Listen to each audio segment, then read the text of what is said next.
came out to undertake a survey due to the historic water ingress issues that the college were reporting to the client.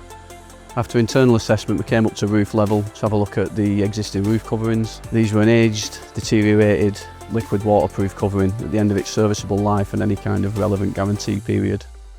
We undertook thermal surveys in addition to a Troxler moisture map that accurately gridded out and monitored and showed where these sections of wet roof were to be removed before the new system could be installed. We received the tender through InScope, obviously an IKO specification, identifying the 5 roof areas that had passed the serviceable life and needed renewing. We then provided the price and then had to have a sit-down interview with the college and its board of directors to discuss how we deliver the project. A couple of complexities to note with this project as well was that the existing liquid system, due to its chemical composition, couldn't be bonded to the new bitumen system that we were putting in place. We had to come up with a way that we could enable our new system to be installed and ensure that adhesion would take place, which led us into looking at wind uplift risk.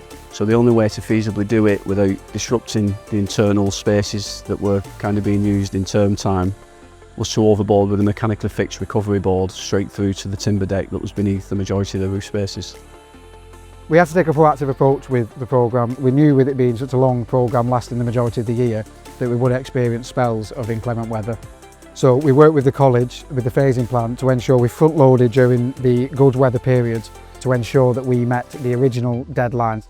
So one thing to note with this, with it being an old aged liquid system that was in place, the falls weren't quite right.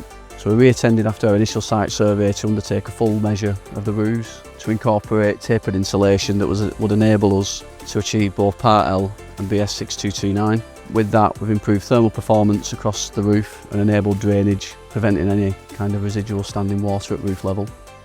The system specified was the IKO Ultra Prevent, and the reason for this is that, as you can see from behind us, it's quite a large open space, so it'll lend itself at a later time to a solar installation. The mineral cap sheet will provide a robust finish that will allow frequent maintenance to be undertaken across the roof areas, both to the coverings and to the photovoltaic installation that will take place. Not only did we carry out the IKO waterproofing system installation, we also installed new cladding to multiple tank rooms, a brand new lightning conductor system, a counterweighted handrail system and identified asbestos removal. So as part of the wider service offer for the client, we come out once a week, sometimes twice a week, to undertake compliance and progress inspections.